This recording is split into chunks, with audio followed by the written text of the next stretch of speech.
wabarakatuh. Bismillahirrahmanirrahim. Alhamdulillahirabbil alamin wa bihi nasta'inu ala umuri dunya waddin. Wassalatu wassalamu ala sayyidina wa maulana Muhammadin wa ala alihi wa sahbihi ajma'in, amma ba'd.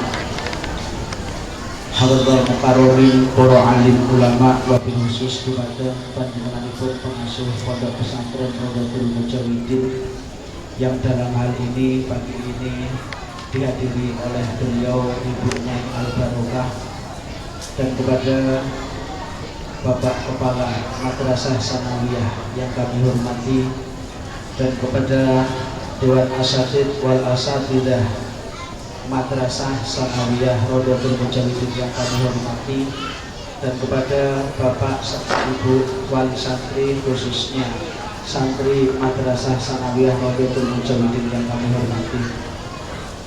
Sebelumnya monggo kita sareng-sareng puji syukur kepada Allah Subhanahu wa taala biqaulina alhamdulillahirabbil alamin.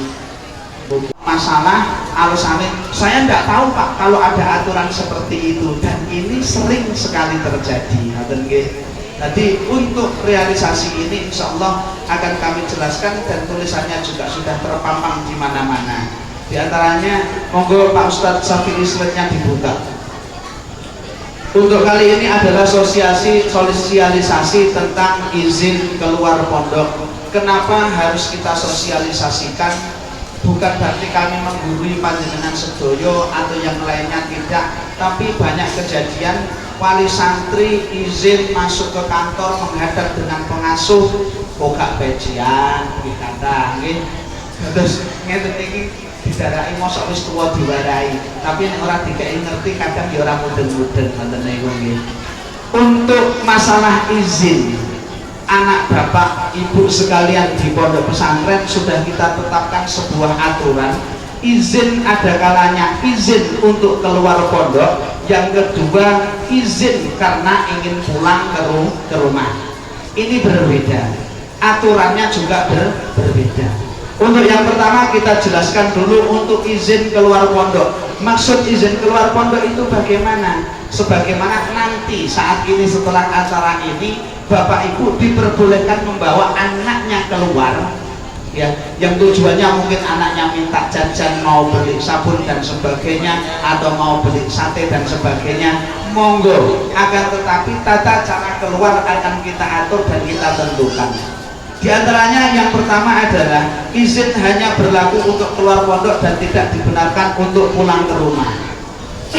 Artinya apa? Hari ini pertemuan wali santri diperbolehkan untuk keluar, tapi dengan menggunakan izin, tapi tidak untuk dibawa pulang, sekalipun rumah bapak dan ibu ini sebagai tetangga pondok Rodotul Mujawidin. Niki nggih, wah kok izin berduhur jam 1 oleh izin diizini keluar, kembali sampai jam berapa Pak? Terakhir jam 4, lumayan bisa mampir nang omah. Lah ini yang tidak diperbolehkan. Kenapa? Kok bocah nek wis ngerti omah Bu, wis ngerti rasane banyu omah, kok angel kembali. Ape balik jam 4 sidake jam 5, ape balik jam 5 sidake jam 6, terus sesuk rewel maneh pengen njaluk balik. Saterusé ngoten niku. Jadi silakan nanti boleh keluar, tapi tidak untuk diajak mampir atau main ke rumah. Nggih. Nggih. Dikatekne Pak pojok niku kono sing pas sujud, aku kan gak ngerti Pak. Ora kek bagi jelaske ngomongnya gak ngerti. Untuk yang kedua, izin ini maksimal sampai dengan pukul 16 WIB jam 4. Jika melebihi batas yang telah ditentukan, maka dikategorikan keluar tanpa izin. Mungkin jenengan izin keluar nang pasar kok balik jam 4 kelewat, berarti sampean dikategorikan keluar tanpa izin. Ada konsekuensi enggak? Ada, nanti di belakang. Alur atau tata cara izin ketika mau bawa anaknya keluar, yang pertama adalah izin meninggalkan jam pelajaran kepada ustadz sekolah pagi, MBS, dan wali kamar. Jadi izin keluar ini nanti ada kalanya meninggalkan jam pelajaran sekolah diniyah maupun ngajinya, ada kalanya seperti itu. ada kalanya memang izin ini tidak sampai meninggalkan sekolah, madrasah maupun ngajinya. Ini untuk izin keluar ya. Tapi kalau pada hari ini khususnya anak-anak MTS, maka izinnya tidak sampai meninggalkan pelajaran sekolah. Ada dua. Yang kedua, ini berarti izinnya mangke sesuai jam kegiatan saat melakukan izin. Misalnya jenengan pergi dinten Kamis wayahe jam sekolah, berarti di samping izin keamanan sampean juga harus izin ke sekolah. Nek izin nang keamanan tok, berarti direken izin keluar sekolahnya nanti di alfa. Berarti harus semuanya diizin. Ketika izin sekolah dan juga meninggalkan madrasah diniyah, berarti jenengan harus izin juga kepada kepala sekolah madrasah diniyah. Kan ngoten. Izin ada yang seperti itu. Tapi kalau sore ini insya Allah tidak meninggalkan pelajaran apapun karena memang diberikan kemudahan khususnya pada hari ini pada pertemuan wali santri. Kemudian yang kedua, lapor dan membeli surat izin kepada keamanan pondok pesantren. Ini kalau di Romo 2 silahkan izin ke keamanan Romo 2 yang sudah ada ditugaskan di sana. Terus kemudian untuk Romo 1 juga sudah ada di pos 2 untuk izin keluar. Jadi jenengan sakmangke ketika mau keluar membawa anaknya wajib izin kepada keamanan dengan membayar 2 juta, 2.000. Pakai Pak Nek 2 juta. Nggih, 2.000. Iki mangke nganu lho nggih. Ampun disalahpahami, iki kok biasanya ono sing metu ndelonong pas mlebu kecekel ngomongin kula mboten ngertos Pak nek kedah izin riyen. Mesti aneh kok. Sampeyan kandhani kanca-kancane sing gak ngerti nika nggih. Men ora protes-protes wae. Yang ketiga, ketika keluar nanti menunjukkan surat izin kepada security. Jadi pas metu mriku enten satpame, Pak Satpam, saya mau keluar, ini surat izin saya. Mesti Pak Satpamnya monggo. Begitu juga nanti ketika kembali. Ketika kembali, surat izinnya harus diserahkan lagi kepada pihak keamanan di pintu gerbang, menunjukkan kalau panjenengan memang benar-benar kembalinya itu tidak melebihi jam 4. Lanjut Pak Ustaz. Nah ini keterlambatan kembali ke pondok. Terlambat kembali ke pondok melebihi jam pada surat izin denda 10.000. Lah kok denda Pak? Ben kumpul kabeh pokoke denda niki tuku apa? Nah iki tuku kertas, iki tuku sapu dan sebagainya nggih. Sapu niku do tugel nggih, sing tugel nggih anake sampean, tapi mbok anake sapa kula gak ngerti. Ben jelas guru-guru ora tau nugeli sapu. Nggih. Ujungnya cah akeh niku kok nggih. Denda 10.000 itu kalau panjenengan nanti keluar dengan membawa surat izin tapi kembalinya lebih dari jam 4, maka dendanya 10.000. Kalau keluar pondok tanpa izin, denda 20.000. Keluar tanpa izin itu apa? Banyak kadang wali santri membawa anaknya keluar ke pasar, nunggunya itu di bawah pohon sawit. Banyak, terutama di Romo 1. Untuk Bapak Ibu mohon, untuk Romo 1 pintu gerbangnya, pintu keluar masuknya adalah itu sing enten gapurane gede. Itu adalah pintu masuk pondok dan juga keluar pondok. Jenengan gak usah ngeyel nek sing tengah iku diadangi gak oleh lewat ning sediluk Pak. Mepet-mepet. Wesi sakmono gedene digeser-geser. Angel nggih. Itu adalah akses keluar masuk pondok pesantren. Ngertos nggih? Tahu ya itu. Kurbange gede kok. Nah, niku akses masuk ke pondok dan juga keluar pondok.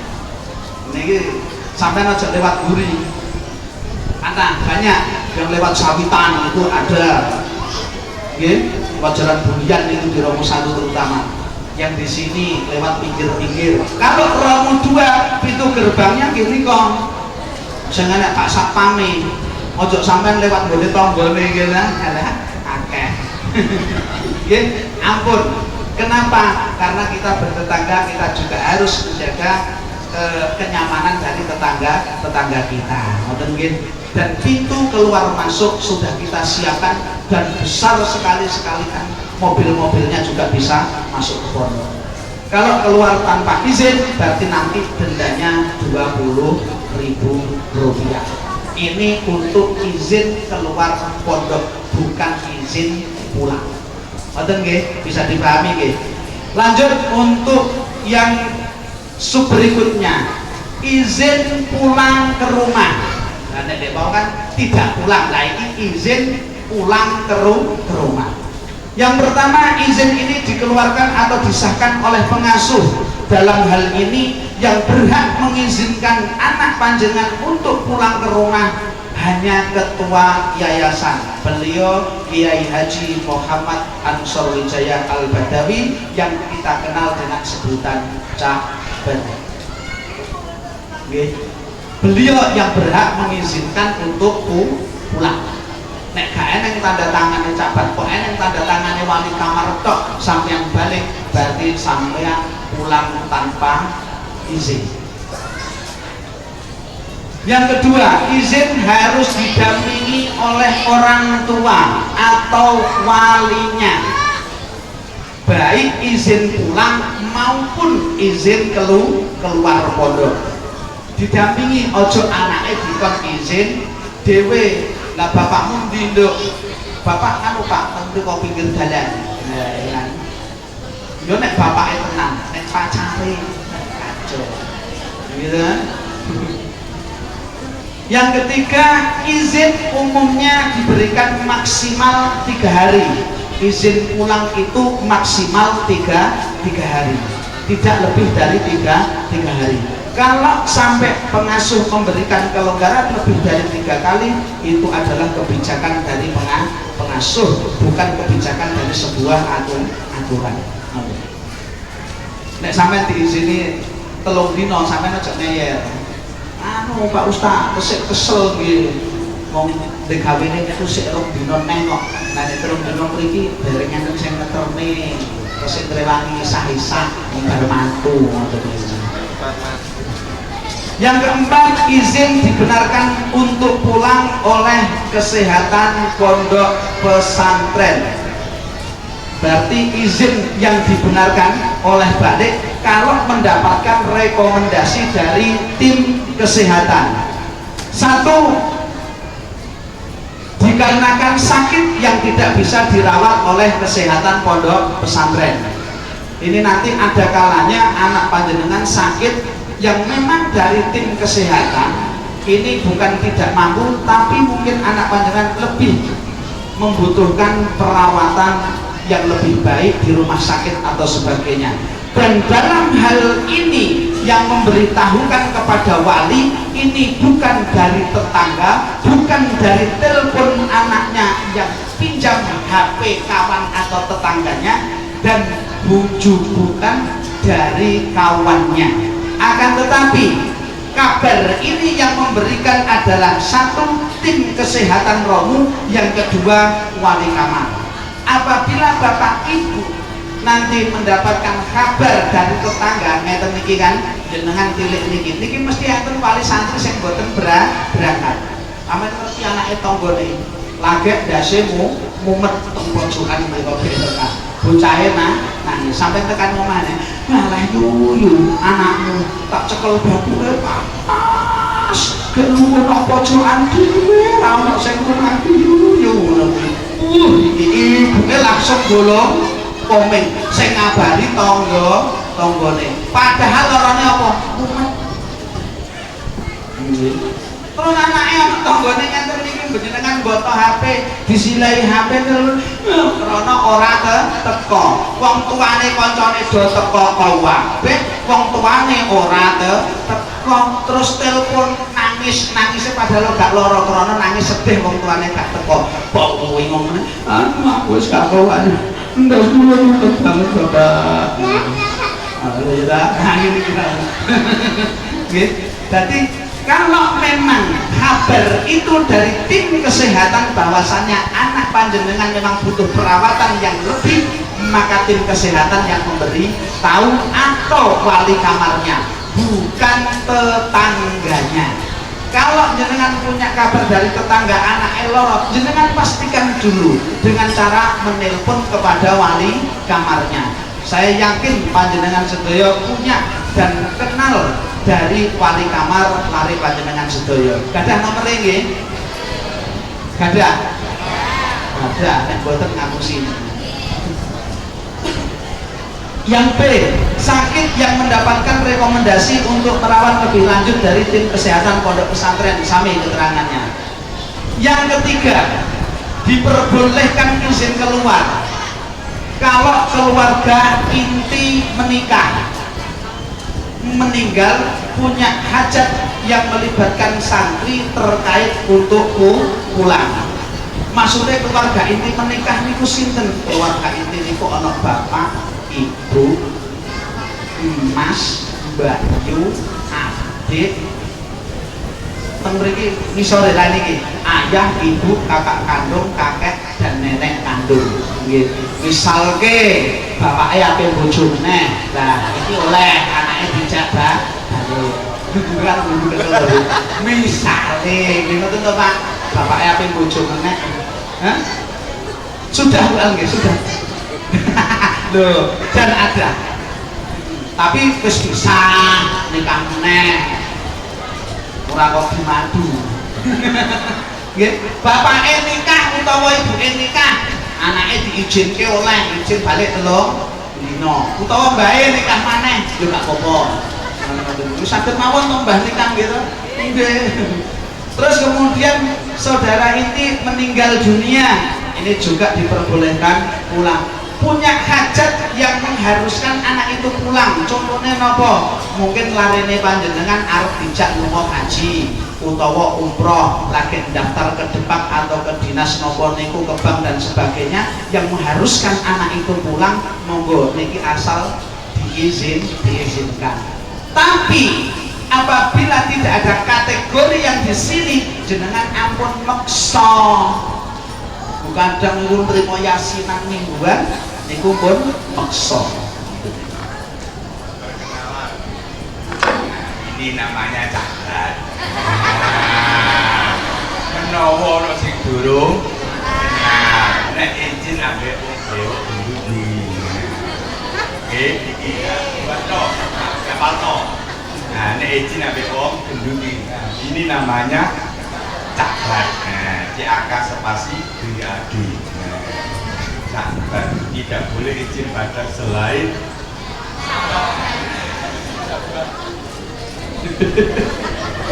ini istrinya lagi dual lagi istri beliau cabat itu sudah banyak yang kenal. Jadi untuk izin pulang sekali lagi hanya cabat yang bisa memberikan izin. Niki pun bisa dipahami ya, baik menikah, pak nikah maupun ibu nikah, hajat-hajat inilah yang panjenengan mempunyai hak untuk minta izin kepada pengasuh. Selanjutnya Pak Sabi, tata cara izin. Nah terus cara izin piye Pak? Tata cara izin sebelum kepada pengasuh, yang pertama adalah izin dan lapor ke wali kamar dengan membawa tipsar. Tipsar itu buku saku yang anak panjenengan sedaya semuanya sudah punya. Tahu nggih, ngertos nggih? Tipsar. Niku dibawa ke wali kamar. Pak, Bu, Mas, niki badhe ngizinke lare kula namine Muhammad Rizki satu ingat wonten niku. Lah nek apa niki disaring oleh wali kamar. Wali kamar menyaring kalau mau izin pulang sudah sesuai dengan kategori tadi yang saya jelaskan apa belum? Kalau sudah sesuai dengan kategori, pasti wali kamar akan mencantumkan sebuah tanda tangan di tipsar itu. Wali kamar tanda tangan dan tipsar. Kemudian tipsar dibawa sowan, tipsare dibawa kete-kete ngadep nika wau cabat nggih, sing niku wau teng mriku matur cabat badhe izin dengan membawa tipsar. Disinilah ketentuan antara beliau mengizinkan atau tidak. Walaupun wali kamar sudah tanda tangan. Kenapa wali kamar tanda tangan? Karena hanya wali kamar hanya mengizinkan panjenengan untuk sowan minta izin, bukan memberi izin. Yang memberi izin adalah beliau Bapak Pengasuh, dalam hal ini ditangani langsung oleh Cabat selaku ketua yayasan. Setelah mendapatkan tanda tangan dari pengasuh, Tipsar dibawa menuju ke keamanan pondok pesantren. Dalam hal ini Romo 1 ada sendiri, Romo 2 ada sendiri. Tapi untuk izin pulang Romo 1, Romo 2 semuanya yang menangani adalah Cabat. Setelah mendapatkan tanda tangan dari Cabat, Tipsar dibawa kepada keamanan pondok untuk ditukar selembar kertas putih surat izin untuk pulang. Terus di situ ketika pulang ada 3 lembar kertas. Yang kertas pertama diberikan kepada Madrasah Burhaniyah Syafi'iyah karena izin pulang pasti meninggalkan pelajaran. Yang satu diberikan kepada Madrasah Sanawiyah, yang satu untuk dibawa pulang sebagai bukti kalau jenengan pulang sudah mendapatkan izin dari pondok pesantren. Dan tipsarnya di mana Pak? Tipsarnya dipegang oleh pihak keamanan sebagai bentuk kontrol apakah ini nanti terlambat pulang atau tidak dalam catatan keamanan pondok pesantren. Nembe kemudian setelah liburan di rumah pulang kembali lagi ke pondok, maka surat izin tadi tidak boleh hilang. Surat itu nanti diberikan kembali kepada keamanan untuk ditukar kepada tipsar yang kemarin diberikan kepada keamanan sebagai kontrol atau bukti bahwa panjenengan izin pulang ke rumah sudah kembali lagi ke pondok tepat pada waktunya. Lah nek gak tepat pada waktunya napa? Dendane 1 hari 1 sak semen. Denda maneh. Terus yang kemudian ini kalau dengan menggunakan izin. Kalau ada panjenengan mengambil anak panjenengan ke sini kemudian tanpa izin sama sekali, maka 1 hari kena denda 3 sak semen. Bisa dipahami nggih? Nek izin sedinone dendone sak-sak, nek ora izin sedina dendone telu. Pertanyaannya adalah, ngapa sih Pak arep ngijinke anake dhewe kok angel banget? Kok dadak bulet muter-muter? Iya, dalam proses perizinan pondok pesantren sudah kami godok dengan kawan-kawan dan juga pengasuh, memang kami persulit, tidak kami permudah. Kami persulit ben ora izin. Kenapa? Karena anak panjenengan sedaya di sini istilah telur lagi dikerami oleh induknya, yang ketika ayam mengeram itu tidak boleh diganggu sama sekali. Ketika ayam mengeram kok isuk disingkap ditiliki wis netes apa durung, sore tiliki meneh singkap wis netes apa durung, sesuk tiliki alah ndoke kaya kabeh yakin. Gitu, gitu. Jenengan aja ndek pikiran, lah wong izin ke anak-anakku dhewe lho, yo tak biaya-biayai dhewe lho. Kok yo angel to pondok iki diizini. Nggih, pancene diangel, angel. Nek pengen penak gak usah di pondok iki. Pondok di mawon mestine angel. Kenapa? Karena kadang kita itu egois melihat kesuksesan seseorang itu, melihat hanya ketika suksesnya saja, tidak pernah mau bertanya jenengan kok iso sukses ben carane piye. Mboten niku. Nggih. Enak Cabat. Gawe tanda tangan. Ya sampean mulih ora oleh. Ora oleh ya ora oleh. Ya Allah Cabat tegele. Wis dadi kiai mesti jenengan rasan-rasan ngoten niku to. Dijini angel rampung. Wis dadi kiai dijini angel. Jenengan ngendikane wis dadi kiai jenengan tidak pernah tanya kepada Cabat jenengan kok iso dadi kiai nek yen niku sinaune piye, tirakate piye, ngajine piye ben anake kula tiru. Nate mboten. Ora tahu. Nggih. Nggih. Makanya Bapak Ibu sekalian yang kami hormati, sekali lagi kami tegaskan, aturan yang seperti ini nanti yang kita terapkan, yang kita berikan kepada kepada panjenengan dan juga anak panjenengan sedoyo tidak akan ada artinya apa-apa apabila tidak ada kerjasama antara pihak pengurus pondok dan juga wali santri yang ada. Nggih. Pengurus wis nerapke aturan macam-macam, tapi jenengan tidak ada niat untuk mengikuti aturan yang ada, sama saja bagikan aturan ini tidak ada. Terus monggo kita semua bisa berkoordinasi antara pengurus pondok dan wali santri. Nyuwun ngapunten saestu, lare panjenengan sedaya niki urip gitu mriki sehat, yo pinter, yo cerdas. Dijaga kono, metu kono, kono dijaga, kono dijaga, metu kono, kono dijaga, kono dijaga, kono dijaga, metu kono, dijaga kabeh, nek turu ngenteni sing jaga kesel. Nggih. Tuwe mbok niku ora usah bolong kabeh diloncatan. Apa malih niki mau cik aku mikir wae. Bae iki ajur karo manane. Pencake medeni ngono ae. Pas diceluk le mencolok sawit diloncat. Cus, keamanan ning abot. Wes arep budak ora kuat, kadung wetenge maju bokonge mundur. Tapi saya yakin manfaatnya pasti ada. Niki nggih, sepindah malih aturan ini tidak akan ada artinya kalau panjenengan sedaya tidak mau menyadari dan juga bekerja sama dengan kami selaku pengurus pondok pesantren. Saya ceritakan betul, barusan sekitar tidak ada 1 bulan, sekitar 2 minggu kemarin ada anak yang pada saat itu jam ngaji kita cari di kamarnya, kita obrak di kamar tidak ada, di tempat ngaji juga tidak ada. Kita tanyakan Bapak kepada kawan-kawannya, anu Pak, Pak Iman lunga Pak, bonek Pak, balik mosok kapan mau Pak? Jam 5 sore. Betul, kita amanan langsung ngeten iki. Jare bonek paham nggih? Bondo nekat iki ngono.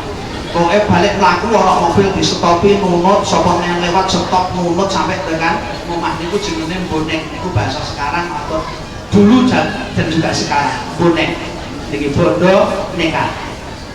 Setelah kita cari di pondok tidak ada, karena kata kawannya ini dia pulang ke rumah, maka kita berinisiatif untuk menanyakan kepada orang tuanya. Saestu dan saya sendiri yang telepon nanyakan, assalamualaikum Bapak, apa benar ini bapaknya ini, mohon maaf mau tanya apa anak panjenengan sekarang pulang ke rumah? Jawabnya tidak Pak. Oh betul. Terus ada apa? Ini tadi pada waktu jam ngaji kita cari nggak ada, di tempat ngaji juga nggak ada, kata kawannya dia pulang dengan bonek.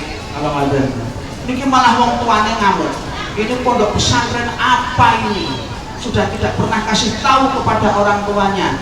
Gini aja Pak, saya kasih waktu 12 jam 12 jam tidak ketemu, maka pondok pesantren itu akan saya laporkan ke Kapolres dan saya tuntut. Nah, kula ini aduh aneh